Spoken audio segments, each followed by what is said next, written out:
Hi, everyone. Welcome to the first ever live stream for Speedway Soccer, where we're going to preview the Nashville SC versus Houston Dynamo match that's coming up in a couple minutes.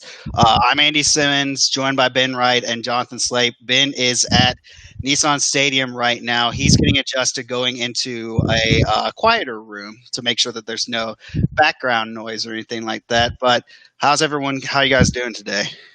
Doing well, doing well. Had a morning of Premier League soccer and some German soccer, and then was able to go straight into MLS. Is always something that I enjoy when I can just have an entire day of soccer. Yeah, it seems like it's coming back fast and furious. I mean, it just seems like the full slate of soccer is just rolling in. I know everyone's really excited about college football around here in the South, but still can't complain about having soccer to show all the time. We'll give Ben a couple minutes to come in a little bit and give his thoughts about what he's experienced with the press box at Nissan Stadium and how it's been a little bit different there, because of COVID and whatnot. But from my understanding is that, there's glass in between everyone in the press box. They're following very safe protocols to make sure that, everyone's socially distanced, taking the proper guidelines to go. Once Ben's all set up, we'll go ahead and get his thoughts on that. But let's just go ahead and quickly recap Wednesday's match. 1-0 win for Nashville against DC United. I know we touched on it on the podcast a little bit, but Slave, if you want to echo your thoughts from that one previously, just what you thought from the match overall. Yeah, I mean, I thought, going into that game, it was, very similar to what I was expecting. Playing against a Ben Olsen DC United team is never going to be easy, no matter how banged up or what vein of form they have been in. It's always going to be a difficult match. So I think Nashville acquitted themselves well. Did something they were not able to do in a while, and that was be able to break a team down that was sitting back and was able to find those pockets of space. So looking forward to this Houston game. Houston's coming off a 4-0 loss against the Chicago Fire. They're winless in their last four. So really feel like we're catching Houston at the right time, who started off the season fairly well. And I know we're still waiting on lineups and kind of waiting for what we're going to see from the Houston team, but and the Nashville team. But I think one of the stories so far in MLS today is we're seeing our first two games, or at least one. We know that one of our games has been, our MLS games has been postponed due to COVID, due to some positive COVID tests on the Colorado Rapids team. So that Colorado SKC game is canceled or postponed tomorrow, and kind of waiting to see what happens with the Cincinnati game this evening against New York. Cincinnati did confirm today that one of their players tested positive for the second. They had a second positive test, so we know that there is one player within the first team who did test positive. So it'll be very interesting to see what happens and what they decide to do with the game this evening. So this game this afternoon could be our only match of the day. And I believe that the Cincinnati one, based on contact tracing that I've kind of done my research on, it looked like it was a VAR official that contracted coronavirus. Is that correct? Well, no, I mean, there is the official that has, but there's been confirmed of a first team player Gotcha. that has tested positive. Yeah, so you never know. It's always one of those things that you're not really sure what's happening. Sometimes it's hard to trace these things, and sometimes it just pops up out of nowhere. The league can only do so much to make sure that they follow the correct protocol, to make sure that everyone's socially distanced and following the proper guidelines. But at the end of the day, though, this virus is still very unpredictable. So, they're just going by ear and just playing for with the cards they have. But real quickly, before we even jump into the lineups, I know we're still waiting on that right now for Ben Wright to join us. But so what are you most looking forward to for this matchup today against Houston Slave? I know Houston's kind of flirting with the playoff bubble. It's similar to Nashville, but what are you kind of anticipating from them today? I mean, on the Houston side, if anyone's watched any of the U.S. national team youth games, you'll be familiar with Tab Ramos, and so you'll be able to see, a team that's going to be set up very high tempo. They're going to be in attack first. They're going to press. They are missing their biggest attacking threat in Albert Elise, who transferred to a team in Portugal. Actually, the same team that Reggie Cannon has gone to. So, those are some big things. Probably my biggest questions on the Nashville side is, does Randall Leal come back in and start after being out with an injury and being out? He came in, looked pretty good in the game on Wednesday night, and then Hani Mukhtar missed out early, and so what do we see with him? Does he make the bench? Does he start? We kind of talked about on the podcast that if there's a chance that he's not 100%, I would almost just wait and not play him, because Nashville's going to have an entire week off, and I'd rather go into that next week fresh and having everybody back healthy. Aside from that, it's going to be Nashville's first time having been on Univision, so interesting to see how that is. Mm-hmm. And a reminder that the game is also, if you don't get Univision, the game is available on Twitter. We'll make sure to tweet that out as well. All right, so I've just received a notification about the lineup that has come out, so I'll read it real quickly for everyone to see. All right, well, we've got Ben right here as well, so I'm about to pull him in. Ben, thank you for joining us, sir. How are you? Hey guys, good to be here. In a fun little phone room. I know. I feel like you've been isolated in Nissan Stadium. Real quickly before we get to the lineup, I was just about to read it out to everyone, but just kind of give your thoughts. You've been kind of going through these matches, sitting up in the press box. How different has it been from your perspective with all the COVID-19 protocol that's been kind of enforced? Yeah, it's obviously different. The only match that we had here at the Nissan Stadium press box was the first match against Atlanta, which is obviously a ton of interest, a ton of people here. The press box was basically full.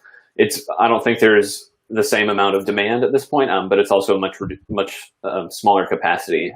They have significant health restrictions. You have to wear a mask. You have to answer a questionnaire before you get into the stadium. You have to get your temperature taken. And then you have the glass dividing panels in between each seat in the press box. So, they've obviously done a decent amount of safety precautions.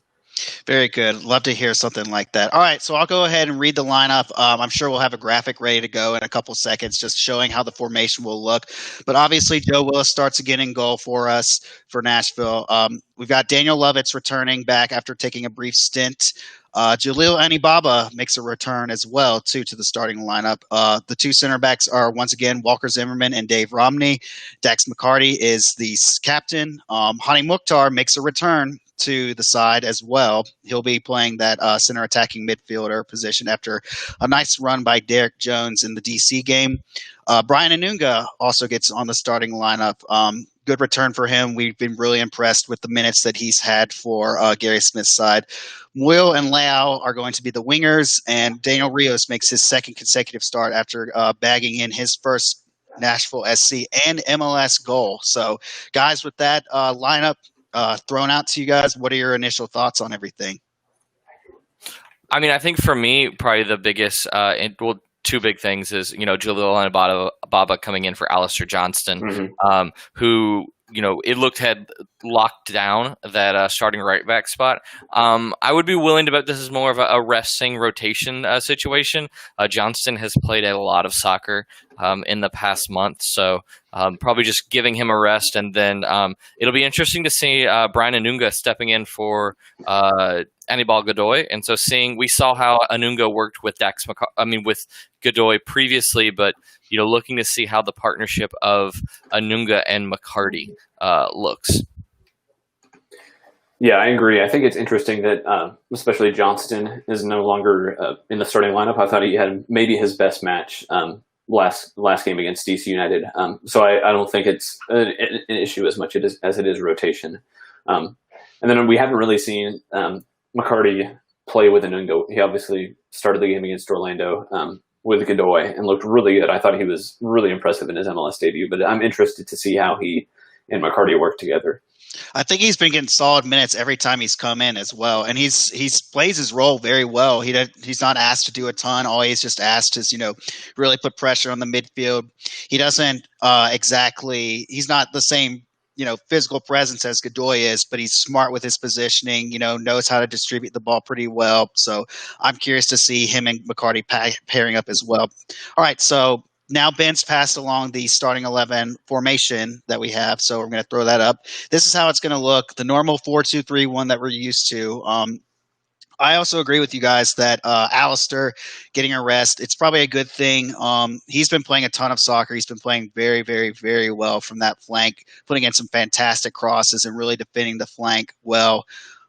We were very curious about Mukhtar and if the team was going to rest him or if they were going to go ahead and roll him back out just to get some time on there right before the big break. So are you guys surprised to see Hani back out there, or do you think it's one of those things that Gary just wants to try and get his creative midfield out there to pick up some points before, the schedule gets a little bit more condensed and daunting possibly as well with the rest of the season schedule?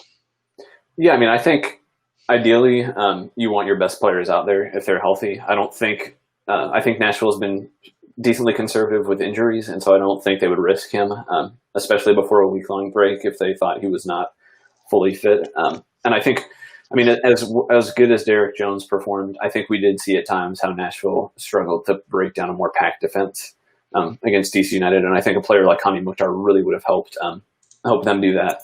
I don't think Houston's going to be nearly as defensive, as committed to defending instead of attacking as DC was. So it's going to be a bit of a different kind of game, but I still think, Mukhtar is one of their 2 or 3 best players, and you got to get those guys out there if they're fit. Agree, Slape? Yeah, I think that I agree with everything Ben said, but one of the things I am really looking at is how this Nashville midfield lines up with the Houston midfield. Memo Rodriguez has been a key player for this season for Houston, and he's in the starting lineup again today, and so I think Anunga and McCarty are going to have a tough time, keeping him off the ball and keeping him quiet. Yeah, so I was actually about to pull up the Houston Dynamo 11 and read it out for everyone as well too. So Morago, I can't see this right now. I have to actually zone in. I can't believe they have to make you click on this and read everything. But Morago, Figueiredo. I'm gonna butcher a ton of these names, so apologies to all of them and their families. Caballero, Lundqvist, Valentin, Vera, Rodriguez, Guerin, Lassiter, Menotas, and Quintero is the starting lineup for Houston right now. So, guys, thoughts on that, how it matches up against Nashville? Yeah, I think so.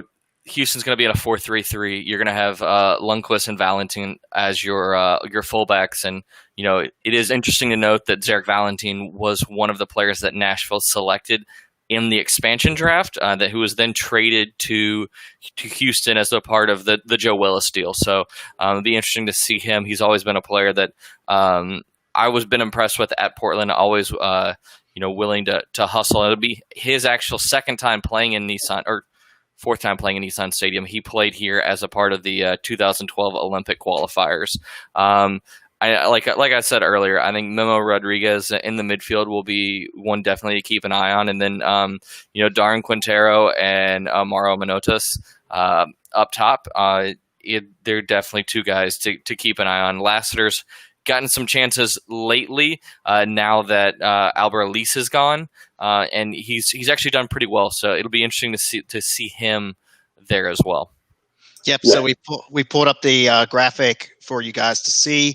Like Slape said, it'll be a 4-3-3 for Houston, kind of a lazy defensive midfielder, kind of backing up that back line right there, just from the graphic that we've been displayed. Ben, your thoughts on their lineup as well?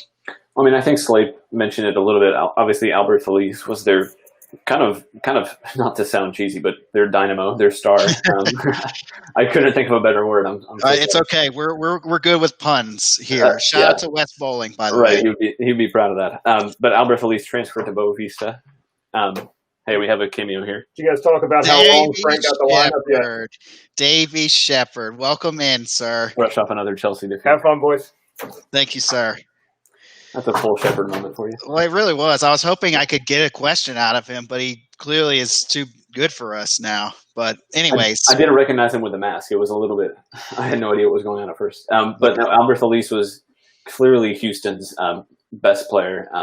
Transferred to Boa Vista in Portugal with Reggie Cannon for the U.S. national team. And I think it'll be interesting to see how Houston replaces him. I think Darwin Quintero is a player who can maybe not produce at the same level, but he's a similar type of player. And then Lassiter was recently brought in this transfer window, and I think he's a guy who, once he gets assimilated, he's not going to be the same kind of superstar level that at least looked on track to be. But I think he's a solid player who should be able to produce for them. Nice. All right. Awesome. All right. Well, I asked Slape earlier about this, Ben. What are your expectations for heading into this match? Because we just saw Nashville come off a 1-0 victory against DC United. Pretty, not necessarily a must-win game, but definitely great for them to pick up 3 points heading into this weekend. But what are your expectations for this side heading into kickoff as we approach kickoff in like a couple minutes? Well, I mean, I think for Nashville, we know exactly what we're going to get from this team pretty much every match. They've been very consistent, strong defensively. We all know that they've struggled in attack, but they do create chances pretty consistently. Houston, on the other hand, is just up and down. They looked decent after they got out of the MLS's back tournament. They had a win against Sporting Kansas City, who are one of the better sides in the league. But then just the past couple games have looked really poor communication on the field. Their defense has been really shaky. Offensively, they're always going to create chances. I think they're a side who, even if they score a lot of goals, they'll give up just about as many opportunities. We saw Chicago beat them pretty handily in their last match 4-0. So I think they'll create chances against Nashville, and I think Nashville will probably be okay with that, the way they play. For Nashville, they'll get more chances probably than they're used to seeing. And I'm really interested to see how Daniel Rios does in that second consecutive start. Now that he's got that first goal, I think we could see him really be key to what Nashville does with his hold-up play and his passing. Yeah, and it's one of those interesting things where, once a striker of his caliber bags one goal, it just seems like the floodgates might open and he possibly, bags another here and there and whatnot. But it just seemed like his confidence has been a little shot lately because he's had a couple of chances that were not necessarily sitters, but definitely ones that he should be burying with a player of his caliber. Don't you agree? Yeah, I mean, even that first one in the first half against DC, 6 yards from goal. I know there were a couple defenders in the way, but still, I mean, that's a chance that normally you would bank on him to put away. So I think now that he is the first one, like you said, hopefully we'll see a little bit more in the final third from him. Agree, Slape?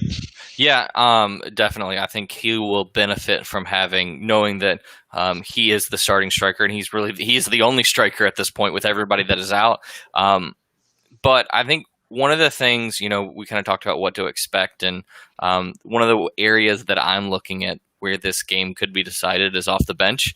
Looking at both Nashville's bench and Houston's, not a whole lot of attacking options on the bench for Nashville, and that's, mainly because of injuries. But, I think Alan Wynn is a guy that can come on and run at defenders against tired legs, because this Houston team is not fast, especially at the back. But they will have to keep an eye on the likes of Christian Ramirez, who Houston has to be able to bring off the bench. So definitely will be an interesting matchup, as we get further on into the match and into the second half. Yeah, I agree completely. So before I toss it to you guys with some predictions and final thoughts possibly into the match, I want to give our audience a little bit of an opportunity to ask us some Twitter questions or wherever you're coming from, whether it be Twitch, YouTube, or the Facebook, as the kids are calling it these days. The FB, they like to say. Hit us with your questions. If you have any questions for us before the match, please feel free to reach out. I'll read some of those. But I'll get you guys' prediction from both of you about the match upcoming. I know we talked about it in the preview that we put up on BroadwaySportsMedia.com. Shameless plug to them. Thank you to those guys. But what are you guys thinking as far as a result from this match? I'm going to start real quick. I have a question for Ben, and it's the question that I know Ben will probably get. Where's Jonder Cadiz? Oh, my God. It is an important question. If I had $1 for every time I got asked that on Twitter, I would have no trouble paying off. You're basically the American Fab, so everyone needs to know. Right. With maybe like 0.01% of his Twitter following. Right. But seriously though, where is he? Not in the U.S. All right. So what are you guys thinking as far as the result goes for today? I'm going to stick with my 2-0 prediction. I think it's Nashville should, with their defense, be able to limit chances. It's going to come down to being able to exploit those spaces, especially when Houston attacks. It'd be interesting to see, like we've touched on with Anunga, but I'm going to stick with my 2-0 prediction, especially with Hani Mukhtar being available. I think he should have a pretty strong game. Yeah, I went 2-0 as well. I think I picked Daniel Rios and Dave Romney to score. Which, I mean, we all know that those are just guesses. But I think Rios is a guy who was going to get chances. And he gets chances that we see him put away at the USL level. And I think now that we've seen him score one in MLS, hopefully he'll have a little bit more confidence and start putting those away more consistently. And then Dave Romney, I mean, we saw against DC United, he had 2 or 3 chances besides the flicked header he had to Rios. He had a volley from outside the box, a couple off of set pieces. And we all know how dangerous Nashville is from set pieces. So I think he, Walker Zimmerman, one of those guys, they're always guaranteed to get a good look from a set piece at some point.